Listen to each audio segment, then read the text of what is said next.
Hello my dear students, welcome back to my channel. My name is Nishu Sehgal और आज की video में हम शुरू करने वाले हैं क्लास 11th का 4th chapter, that is animal kingdom. अब ये चैप्टर मैंने पहले क्यों उठा लिया, प्लांट किंगडम से पहले और बायोलॉजिकल क्लासिफिकेशन से पहले मैंने ये चैप्टर क्यों उठाया है? क्योंकि बच्चे ये जो चैप्टर है ना, ये चैप्टर आपके नीट पॉइंट ऑफ व्यू से बड़ा ज्यादा इंपॉर्टेंट है। इसलिए नहीं क्योंकि इस चैप्टर से बहुत ज्यादा सवाल आते हैं, लेकिन इसीलिए क्योंकि ये चैप्टर कंपैरेटिवली बाकी चैप्टर से आसान है। पता है कि किस लाइन से किस टाइप के क्वेश्चन बन सकते हैं। अगर इस चैप्टर को आपने याद कर लिया, अगर इस चैप्टर के एग्जाम्पल्स को आपने समझ लिया, तो नीट के पेपर में आपके 20 नंबर पक्के ही पक्के हैं। इस चैप्टर से 4 से 5 क्वेश्चन आते हैं बच्चों, मतलब करीबन 20 नंबरों का ये चैप्टर आपके नीट के पेपर में रहता है, विच इज वेरी मच बेटा। 20 नंबर तो बहुत ज्यादा नंबर हो जाते हैं अगर आप 360 टारगेट करते हो तो। और बेटा इस चैप्टर की एक और खास बात है कि ये चैप्टर उन कुछ चैप्टर्स में से है, कुछ गिने चुने चैप्टर्स में से है जो स्ट्रिक्टली एनसीईआरटी बेस्ड आता है। जो जो आपकी एनसीईआरटी में लिखा है वहीं से तोड़ मड़ोड़ के आपकी पेपर में आता है। कुछ भी एनसीईआरटी से बाहर इस चैप्टर में नहीं आता है। इस चैप्टर को हम 3 क्लासेस में खत्म करेंगे, because I do not want to rush off with such an important chapter. One shot मैं इस चैप्टर का अभी नहीं ले रही हूं, ये समय है ही नहीं वन शॉट का बच्चों। आपका नीट 2025 जब आने वाला होगा अप्रैल में, तो तकरीबन फरवरी में, मार्च में हम इस चैप्टर का वन शॉट की रिवीजन करेंगे। अभी ये जो चैप्टर है हम 3 क्लासेस में खत्म करने वाले हैं। आज की क्लास में हम बेसिस ऑफ क्लासिफिकेशन की बात करेंगे कि कैसे एनिमल्स को क्लासिफाई किया गया, किस बेसिस पे। नेक्स्ट क्लास में हम बात करेंगे वो सारे फाइलम जो हमारे नॉन कॉर्डेट्स है, जिनके पास कॉर्डेटा नहीं है। एंड थर्ड क्लास में हम जो हमारा इकलौता फाइलम है कॉर्डेटा, उसके बारे में बात करने वाले हैं। तो आज की क्लास जो बेसिस ऑफ क्लासिफिकेशन है ना, उससे आप 4 नंबर लेके जाने वाले हो, क्योंकि इस टॉपिक से एक सवाल आपके नीट में पक्का है, एवरी ईयर आता है और इस साल भी आने के 100% चांसेस हैं बेटा। सबसे पहले हम ये देख लेते हैं कि भाई इस चैप्टर में हमें पढ़ना क्या है, कौन से फाइलम हमें पढ़ने हैं। आपको याद है? पहले बताओ, चलो आपको याद है कौन से फाइलम पढ़ने हैं, किस ऑर्डर में पढ़ने हैं?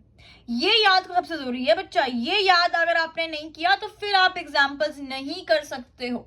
तो मेरे पीछे पीछे आप सबने बोलना है, ठीक है? Porifera, Coelenterata, Ctenophora, Platyhelminthes, Aschelminthes, Annelida, Arthropoda, Mollusca, Echinodermata, Hemichordata and Chordata. So total आपके 11 फाइलम हैं जो आपको इस चैप्टर में पढ़ने हैं। बहुत सारी जगह बहुत सारे बच्चे क्या करते हैं कि इन फाइलम्स के ना अलग अलग एक्रोनिम बना लेते हैं, शॉर्ट फॉर्म बना लेते हैं। लेकिन बेटा with experience I am telling you कि वो जो नीट का पेपर के 3 घंटे का प्रेशर होता है ना, वो इतना ज्यादा होता है कि बच्चे ज्यादातर मेसअप कर देते हैं शॉर्ट फॉर्म में। उन्हें याद नहीं रहता है कि कौन सा एक्रोनिम किसका है। तो मेरी मानो तो आप पूरे नाम इसी ऑर्डर में याद करो, आप नीट में बेटर अच्छे से उसको रिकॉल कर पाओगे, ठीक है? अब जो पॉरीफेरा है ना, वो बेचारा पिछड़ा हुआ है। सबसे ज्यादा प्रिमिटिव अगर जो फाइलम है वो है हमारे पास पॉरीफेरा। और हम ह्यूमन सबसे एडवांस्ड है भाई, ये तो मानते हो। हमारा दिमाग बहुत तेज चलता है, हमारे हाथ पैर बहुत तेज चलते हैं ना। तो हम जिस फाइलम में आ गए तो वो फाइलम सबसे ज्यादा एडवांस्ड होगा ही होगा। और हम किस फाइलम में आते हैं? हम आते हैं कॉर्डेटा के अंदर। किस में आते हैं? कॉर्डेटा में। तो मोस्ट प्रिमिटिव फाइलम है पॉरीफेरा, मोस्ट एडवांस्ड है कॉर्डेटा। तो इसका मतलब है कि पॉरीफेरा से कॉर्डेटा नीचे आते आते तक जो हमारा कॉम्प्लेक्सिटी लेवल है ना, वो बढ़ जाता है। Porifera being the most primitive, नीचे आते आते कॉम्प्लेक्सिटी लेवल बढ़ा, till Chordata being the most advanced, ठीक है? अब हमें इन सारे फाइलम को इसी ऑर्डर में पढ़ना है, लेकिन बेसिस ऑफ क्लासिफिकेशन शुरू करने से पहले थोड़ी सी बात कर लेते हैं कि एनिमल्स के जनरल कैरेक्टरिस्टिक्स कौन से हैं। ऐसे कौन से कैरेक्टरिस्टिक्स हैं जो सारे एनिमल्स में पाए जाते हैं, ठीक है? सबसे पहला multicellular, all animals are multicellular, ठीक है? यूकैरियोटिक कोई भी एनिमल हमारे पास प्रोकैरियोटिक नहीं है, यूकैरियोटिक है। होलोजोइक मोड ऑफ न्यूट्रिशन होता है, मतलब कि अपने हाथ से थ्रू माउथ के मतलब हाथ से नहीं, ऑफ कोर्स माउथ के थ्रू इंजेक्शन करते हैं और इंजेक्शन के बाद डाइजेशन का सिस्टम शुरू होता है, तो होलोजोइक मोड ऑफ न्यूट्रिशन है। All the animals show growth and all the animals show locomotion, मतलब एक जगह से दूसरी जगह पे जा सकते हैं। ये सारे कैरेक्टरिस्टिक्स जिस भी एनिमल के पास होते हैं उसको हम बोलते हैं मेटाजोआ। क्या बोलते हैं? मेटाजोआ। अब भाई मेटाजोआ को हमने दो कैटेगरीज में डिवाइड कर दिया। एक है हमारे पास पैराजोआ, बिचारी है, प्रिमिटिव है, सिर्फ और सिर्फ सेल्स हैं, सेल्स के गुच्छे हैं, कोई टिश्यू नहीं है, कोई ऑर्गन नहीं है, कोई इसके पास कोई सिस्टम ही नहीं है। और ऐसा सिर्फ और सिर्फ एक ही फाइलम है जो है पोरीफेरा।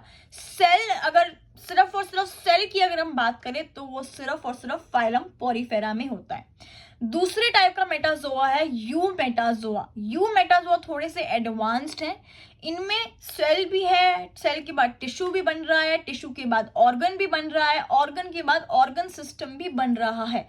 तो ये कहां से शुरू होते हैं? पोरीफेरा के बाद से, मतलब सीलेंटरेटा से कॉर्डेटा तक सब में टिश्यू, ऑर्गन या ऑर्गन सिस्टम देखने को मिलेगा। ठीक है, so let's start with the basis of classification. एक क्वेश्चन 4 नंबर पक्के हैं इस टॉपिक से, तो इसको ध्यान से समझेंगे। सबसे पहला बेसिस है लेवल ऑफ ऑर्गेनाइजेशन की, मतलब इस फाइलम में सेल है, टिश्यू है, ऑर्गन है या ऑर्गन सिस्टम है। सबसे पहला है सेल्यूलर ऑर्गेनाइजेशन या सेल्यूलर लेवल, मतलब इसमें ना सिर्फ सेल्स हैं, सेल्स के गुच्छे हैं और यही सेल्स ना सारा काम करते हैं, मतलब कि काम डिवाइड किया हुआ है, बड़े हेल्पफुल हैं ये सेल्स। कुछ सेल्स बोलते हैं कि भाई मैं रेस्पिरेशन करूंगा, कुछ सेल्स बोलते हैं मैं डाइजेशन करूंगा, कुछ बोलते हैं मैं रिप्रोडक्शन में मदद करूंगा। तो मतलब कुछ हद तक ना इसमें डिवीजन ऑफ लेबर हो जाता है। ठीक है, जो लेबर है, वो काम है, वो डिवाइड हो जाता है। और सेल्यूलर लेवल वाला, सेल्यूलर ऑर्गेनाइजेशन वाला, जिसमें सेल के गुच्छे हैं, सिर्फ एक ही फाइलम है, वो है हमारा पोरीफेरा। ठीक है, नेक्स्ट है हमारा टिश्यू लेवल। मतलब अब क्या होता है, सेल्स जो है वो मिलकर एक टिश्यू बना लेते हैं। ठीक है, टिश्यू लेवल हमारे सिर्फ दो फाइलम में होता है, जो दो भाई हैं, सगे भाई, real brothers, coelenterata and ctenophora, C square, सिर्फ इसी में टिश्यू लेवल ऑफ ऑर्गेनाइजेशन देखने को मिलता है। थर्ड है हमारे पास ऑर्गन लेवल ऑफ ऑर्गेनाइजेशन, मतलब जो टिश्यूज हैं वो मिलकर ऑर्गन बनाते हैं। ध्यान रखना, ऑर्गन सिस्टम नहीं बनाया अभी तक, सिर्फ ऑर्गन बनाया, मतलब डाइजेस्टिव सिस्टम नहीं बना है, सिर्फ स्टमक बना है या स्मॉल इंटेस्टाइन बनी है या लार्ज इंटेस्टाइन बनी है, सिस्टम नहीं बना है। और ऐसा एक लौता फाइलम है हमारे पास पूरे एनिमल किंगडम में, प्लैटीहेलमिन्थस, जिसमें सिर्फ ऑर्गन बनते हैं लेकिन ऑर्गन सिस्टम नहीं बनता। इट इज वेरी इंपॉर्टेंट, बहुत बार ये क्वेश्चन आया है कि प्लैटीहेलमिन्थस इज द ओनली फाइलम जिसमें सिर्फ ऑर्गन बनता है, ऑर्गन सिस्टम नहीं बनता है। एंड लास्ट है हमारा ऑर्गन सिस्टम, की जो ऑर्गन्स है उन्होंने मिलकर ज्वाइन होकर ऑर्गन सिस्टम बना लिया है। और एस्कीहेलमिन्थस से लेके कॉर्डेटा तक सारे फाइलम में आपको ऑर्गन सिस्टम देखने को मिलेगा। सेकेंड जो लेवल ऑफ क्लासिफिकेशन है, that is digestive system. Digestive system को दो पार्ट में डिवाइड किया गया है। इनकम्प्लीट, किस फाइलम के पास इनकम्प्लीट है और किस फाइलम के पास कंप्लीट डाइजेस्टिव सिस्टम है। सबसे पहले आप समझते हैं कि इनकम्प्लीट क्या होता है। इनकम्प्लीट है मतलब एक ही जगह से, एक ही ओपनिंग से अंदर जाने का भी और बाहर आने का मामला हो रहा है। मतलब कि फॉर एग्जाम्पल ये आपका एक एनिमल है और इस एनिमल के पास सिर्फ एक ही ओपनिंग है, इसी ओपनिंग से खाना अंदर भी जा रहा है और इसी ओपनिंग से खाना बाहर भी आ रहा है। मतलब बड़ा ही गंदा सा ये एनिमल है, एक ही ओपनिंग है, अंदर और बाहर जाने का मामला एक ही जगह से होता है, एक ही ओपनिंग है। और इसका एग्जाम्पल है आपका प्लैटीहेलमिन्थस और सगे भाई, real brothers, C square, coelenterata and ctenophora. Complete digestion वाले जो हैं वो भाई साफ सुथरे हैं, उनके पास अंदर बाहर खाना अंदर लेने वाला अलग ओपनिंग है जिसको हम माउथ बोलते हैं, और खाना बाहर भेजने के लिए अलग ओपनिंग है नीचे जिसको हम बोलते हैं एनस। मतलब माउथ से खाना अंदर आएगा और एनस के थ्रू खाना बाहर जाएगा। ठीक है, अब बचपन में हमें वो पहेली नहीं पूछते थे एक दूसरे से कि भाई बताओ पहले कौन आया, पहले भैंस आई कि पहले अंडा आया, या सॉरी पहले मुर्गी आई कि पहले अंडा आया, भैंस तो दूध देती है अच्छा चलो बताओ पहले मुर्गी आई कि पहले अंडा आया। ऐसा ही क्वेश्चन अब दोबारा आपको पूछना है कि भाई पहले माउथ बना कि पहले एनस बनी। ये जो कंप्लीट डाइजेशन वाले हैं जिसके पास दो ओपनिंग है, माउथ भी और एनस भी, ये ना गेम खेलते हैं आपस में, ठीक है। जिसमें माउथ पहले बनता है एनस से उसको हम बोलते हैं प्रोटोस्टोमस। प्रोटो मतलब फर्स्ट, स्टोमस मतलब माउथ, मतलब जिसमें माउथ एनस से पहले बनता है उनको हम बोलते हैं प्रोटोस्टोमस। और इसके एग्जाम्पल है ASCII helminths, Annelida, arthropoda and Mollusca. और जिसमें एनस पहले बनता है, मतलब एनल वाली जो ओपनिंग है वो माउथ से पहले बनती है, उनको हम बोलते हैं ड्यूटेरोस्टोमस। ड्यूटेरो मतलब सेकंड, स्टोमस मतलब माउथ, मतलब जिसमें माउथ बाद में बनता है एनस से, उसको हम बोलते हैं ड्यूटेरोस्टोमस। और इसके एग्जांपल है एकाइनोडर्माटा एंड कॉर्डेटा। हमेशा हमेशा हमेशा इस टॉपिक से क्वेश्चन आया है, एग्जाम्पल बेस्ड क्वेश्चन ही आया है। तो हर फाइलम में क्या है, क्या खास बात है, उसको आपने ध्यान से समझना है, ठीक है। थर्ड जो हमारा बेसिस ऑफ क्लासिफिकेशन है वो है सर्कुलेटरी सिस्टम, कि भाई किस फाइलम में ओपन सर्कुलेटरी सिस्टम है, किस फाइलम में क्लोज सर्कुलेटरी सिस्टम है। जो ओपन सर्कुलेटरी सिस्टम है ना, इसमें कोई वेसल्स नहीं होती हैं, आपकी आर्टरीज, कैपिलरीज, वेन्स नहीं होती हैं। इसमें ना ब्लड हार्ट से बाहर पंप होता है एक ओपन स्पेस में, जिसको हम बोलते हैं साइनसेस। और उसी ब्लड में जो टिश्यूज हैं दे आर बेथेड। ओपन का एग्जाम्पल है आपके पास आर्थ्रोपोडा, ठीक है। नेक्स्ट हमारे पास है क्लोज सर्कुलेटरी सिस्टम। इस सिस्टम में आपके पास वेसल्स होती हैं, आर्टरीज होती है, वेन्स होती है, कैपिलरीज होती है, और जो टिश्यूज हैं वो लोग ब्लड के डायरेक्ट कांटेक्ट में कभी भी नहीं आते हैं। ओपन सर्कुलेटरी सिस्टम सबसे पहली बार एनेलिडा में ऑब्जर्व किया गया था। किसमें क्या पहली बार देखा गया था, उस पर बहुत सारे क्वेश्चंस बनते हैं। तो जहां जहां मैं बोलूं कि यहाँ इसमें पहली बार ही देखा गया था, तो आप उसको स्टार मार्क कर लेना। तो क्लोज सर्कुलेटरी सिस्टम सबसे पहले एनेलिडा में देखा गया था, ठीक है। अगला जो है भाई अगला जो हमारे पास बेसिस ऑफ क्लासिफिकेशन है वो है सिमेट्री के हिसाब से, कि भाई तुम किसकी बॉडी को कितने हाफ्स में डिवाइड कर सकते हो, ठीक है। सबसे पास हमारे पास आती है एसिमेट्री। एसिमेट्रिकल जो एनिमल्स है, मतलब इनकी बॉडी को आप किसी भी प्लेन में कोशिश कर लो, कैसे भी ऊपर नीचे आगे पीछे आप कोशिश कर लो, इक्वल हाफ में डिवाइड नहीं कर सकते हो, नहीं कर सकते हो, एसिमेट्रिकल है। और ऐसा सिर्फ और सिर्फ एक ही फाइलम है जो कि है हमारे पास पॉलीफेलम, ठीक है। नेक्स्ट हमारे पास है रेडियल सिमेट्री। अब रेडियल सिमेट्री बेटा कहीं ना कहीं रेडियस वर्ड को रिजेंबल करती है, ठीक है। रेडियल सिमेट्री क्या कहती है कि एक एनिमल की बॉडी एक सिलेंडर की तरह होती है, ठीक है। अब इस सिलेंडर के ऊपर एक सर्किल होता है, तो सर्कल की आपकी रेडियस होती है। रेडियल सिमेट्री कहती है कि इस रेडियस के थ्रू, रेडियल प्लेन के थ्रू, सेंटर से आप बॉडी को कितने भी इक्वल हाफ्स में डिवाइड कर सकते हो थ्रू द सेंटर। सेंटर से होते हुए आप बॉडी को कितने भी इक्वल हाफ्स में डिवाइड कर सकते हो। और इसके एग्जाम्पल है, वही फिर से आ गए भाई, सगे भाई, real brother, Coelenterata and Ctenophora. एक बहुत ही एक्सेप्शनल एग्जाम्पल है एडल्ट एकाइनोडर्माटा, एडल्ट एकाइनोडर्म्स का। इसको स्टार मार्क कर लो, मैंने एडल्ट क्यों बोला है, और सीधा एकाइनोडर्माटा यहाँ पे कहाँ पे आ गया, बाकी फाइलम कहाँ गए वो मैं आपको अभी बता रही हूँ बस, ठीक है। इसको आप स्टार मार्क कर लो। थर्ड जो सिमेट्री है वो है हमारे पास बायलेटरल सिमेट्री। बायलेटरल सिमेट्री कहती है कि आप बॉडी को सिर्फ और सिर्फ आइडेंटिकल लेफ्ट और राइट साइड में डिवाइड कर सकते हो, going through any one plane. सिर्फ किसी एक प्लेन के थ्रू ही आप बॉडी को लेफ्ट और राइट में इक्वल हाफ में डिवाइड कर सकते हो। इसके एग्जांपल्स हैं आपके पास प्लैटीहेलमिंथस से लेकर सारे के सारे phylum till chordata, except adult echinoderms. इसका क्या मतलब है, एकाइनोडर्माटा एक ऐसा फाइलम है जिसके बच्चे अपने माँ बाप से ज्यादा एडवांस्ड हैं। जो लार्वा होता है ना एकाइनोडर्म्स का, वो तो बायलेटरली सिमेट्रिकल है, लेकिन जो एडल्ट एकाइनोडर्म्स हैं वो बेचारे पिछड़े हुए हैं, पीछे रह गए हैं, उसमें रेडियल सिमेट्री है, n नंबर ऑफ टाइम्स ये क्वेश्चन आपके नीट एग्जाम में आता है कि एडल्ट एकाइनोडर्म्स हैं उनमें तो रेडियल सिमेट्री है, लेकिन जो एकाइनोडर्म्स का जो लार्वा है, जो बच्चे हैं, उसमें बाइलेटरल सिमेट्री है। फिफ्थ जो हमारे पास बेसिस ऑफ क्लासिफिकेशन है that is germ layer, embryonic layer. किस फाइलम में कितनी जर्म लेयर प्रेजेंट है उसके हिसाब से हम इनको क्लासिफाई करेंगे, ठीक है।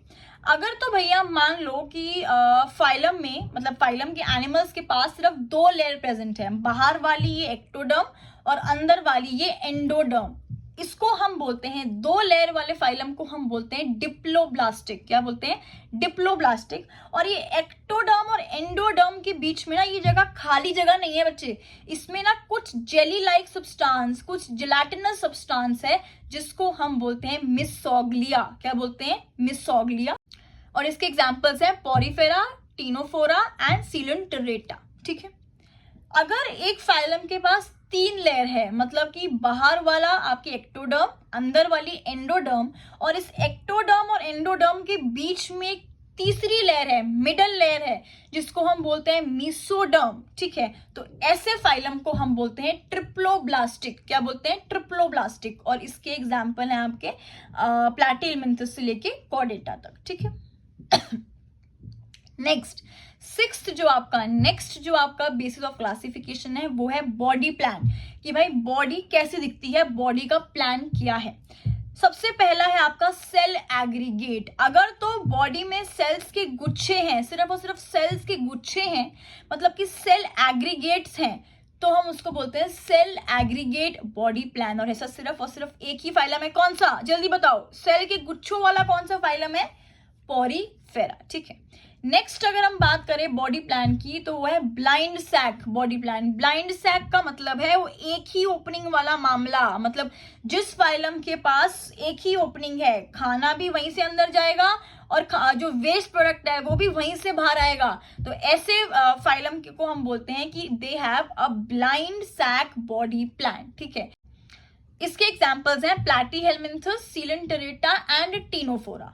एंड लास्ट है हमारे पास ट्यूब विद इन ट्यूब, मतलब कि इसके अकॉर्डिंग बॉडी में 2 ट्यूब हैं, ठीक है। एक बाहर वाली ट्यूब कुछ ऐसे जिसको हम स्किन बोलते हैं, और ये आपकी अंदर वाली ट्यूब है जिसको हम गट बोलते हैं। ट्यूब विद इन ट्यूब मतलब 2 ट्यूब वाले एनिमल्स, और ये हैं हमारे एस्कीहेलमिन्थस से लेके कॉर्डेटा तक, ठीक है। एस्कीहेलमिन्थस से लेके कॉर्डेटा तक। नेक्स्ट बेसिस ऑफ क्लासिफिकेशन है हमारे पास सीलोम। भाई सीलोम क्या है बेटा? सीलोम एक ऐसी बॉडी कैविटी है, मतलब एक ऐसी खाली जगह है जो चारों तरफ से मीसोडर्म से लाइंड होती है। A body cavity which is lined by mesoderm on all the sides is known as coelom, ठीक है। अब इस सीलोम है किसके पास झूठा सीलोम है, किसके पास सच्चा सीलोम है, हम वो देख लेते हैं, ठीक है। सबसे पहले हम बात करते हैं एसीलोमेट की। एसीलोमेट बच्चे वो ऑर्गेनिजम्स हैं जिसके पास खाली जगह ही नहीं है, कैविटी ही नहीं है, तो सीलोम कैसे हो सकता है? मतलब कि 2 लेयर है, बाहर की एक्टोडर्म, अंदर की एंडोडर्म, और इन दोनों लेयर्स के बीच में खाली जगह नहीं है, सिर्फ और सिर्फ मीसोडर्मल सेल्स भर रखे हैं। तो ऐसे ऑर्गेनिजम्स को हम बोलते हैं एसीलोमेट। और इसका एग्जाम्पल है प्लैटीहेलमिन्थस। क्या है? प्लैटीहेलमिन्थस, ठीक है। सेकेंड हमारे पास है सूडोसीलोमेट। सूडो मतलब फॉल्स, झूठा, मतलब कि लगते तो हैं कि इनके पास सीलोम है, लेकिन इनके पास ट्रू सीलोम नहीं है, मतलब कि इनके पास खाली जगह भी है, और वो खाली जगह कुछ जगहों से लाइंड है बाय मीसोडर्म, लेकिन पूरी तरह से मीसोडर्म से लाइंड नहीं है। जैसे कि आपके पास ये 2 लेयर हैं, ठीक है, बाहर की एक्टोडर्म, अंदर की एक्टोडर्म, बीच में ये जो खाली जगह है, इस खाली जगह में मीसोडर्म सेल्स के कुछ पाउचेस मिलते हैं, मीसोडर्मल पाउचेस कुछ ऐसे मिलते हैं, जगह जगह पे स्कैटर्ड होते हैं, ठीक है। तो कुछ जगह पे तो खाली कैविटी में मीसोडर्म आ गया, लेकिन कुछ जगह पे खाली cavity is not lined by mesoderm. तो ऐसे ऑर्गेनिजम्स को हम बोलते हैं सूडोसीलोमेट, और सूडोसीलोमेट वाले हैं हमारे पास एस्कीहेलमिन्थस, ठीक है। लास्ट है हमारे पास यूसीलोमेट, मतलब सच्चा सीलोम। ट्रू सीलोम किसके पास है? इसमें क्या होता है, आपकी बाहर की लेयर है एक्टोडर्म, अंदर की लेयर है एंडोडर्म, और इस लेयर में हर जगह आपके मीसोडर्मल, जो मीसोडर्म है, इस खाली कैविटी तो है, और इस खाली कैविटी को मीसोडर्म सेल्स ने हर तरफ से लाइन किया हुआ है। तो सीलम के हिसाब से 3 टाइप के ऑर्गेनिजम्स होते हैं, एसीलोमेट, सूडोसीलोमेट एंड सीलोमेट। नेक्स्ट जो हमारा 8th बेसिस ऑफ क्लासिफिकेशन है दैट इज सेगमेंटेशन। कुछ ऐसे ऑर्गेनिजम्स होते हैं जिनकी बॉडी के ऑर्गन्स ना रिपीटेड डिविजन्स शो करते हैं, मतलब छोटी छोटी रिंग्स होती है इनकी बॉडी में, कुछ ऐसे तरह की रिंग्स होती हैं।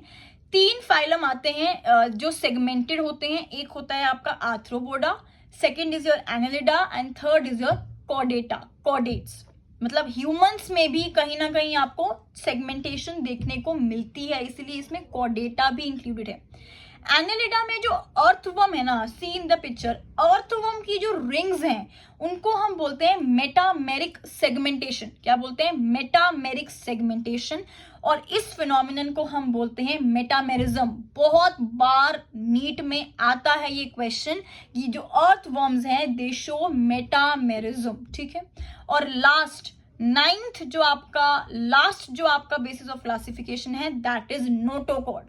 अब भैया नोटोकॉर्ड क्या होता है पहले तो हम ये समझ लेते हैं, ठीक है। यू ऑल नो कि एडल्ट कॉर्डेट्स में, फॉर एग्जांपल ह्यूमंस में पीछे एक वर्टिब्रल कॉलम होती है, डॉर्सल साइड पे, पीछे की साइड पे एक वर्टिब्रल कॉलम होती है। लेकिन ये जो वर्टिब्रल कॉलम है ये पैदाइशी नहीं होती है, बाय बर्थ नहीं होती है। एम्ब्रियोनिक जो स्टेज है, एम्ब्रियोनिक स्टेज पे, मतलब इनसाइड द वूम्ब, ये वर्टिब्रल कॉलम नहीं होती है। इसकी जगह एक होता है नोटोकॉर्ड जो मीसोडर्मल लेयर से बनता है। क्या होता है? नोटोकॉर्ड जो मीसोडर्मल लेयर से बनता है, रॉड लाइक होता है, पीछे प्रेजेंट होता है, dorsally placed in the embryonic stage, ठीक है, इन द एम्ब्रियोनिक स्टेज। इसी नोटोकॉर्ड से बड़े होकर वर्टिब्रल कॉलम, जो स्पाइनल कॉर्ड है, वर्टिब्रल कॉलम बनता है। अंडरस्टूड? ये वर्टिब्रल कॉलम एम्ब्रियोनिक स्टेज में नोटोकॉर्ड होता है। तो जाहिर सी बात है भाई, जिसके पास नोटोकॉर्ड होगा वो कॉर्डेट्स है, जिसके पास नोटोकॉर्ड नहीं है वो नॉन कॉर्डेट्स है। और नॉन कॉर्डेट्स वाले कौन से हैं?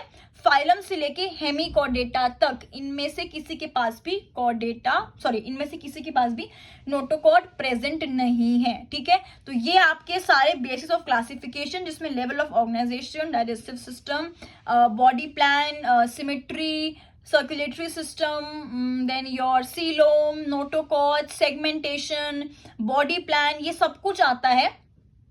ये आपका फॉर्म करता है बेसिस ऑफ क्लासिफिकेशन। इसके एग्जाम्पल्स, कौन से फाइलम में क्या देखने को मिलता है, एक क्वेश्चन पक्का है, डेफिनेटली है आपके नीट एग्जाम में, और जितना पढ़ाया है ना इसी में से ही आएगा। तो नेक्स्ट क्लास तक आपका ये जो टॉपिक है बेसिस ऑफ क्लासिफिकेशन, ये एकदम से क्लियर हो जाना चाहिए।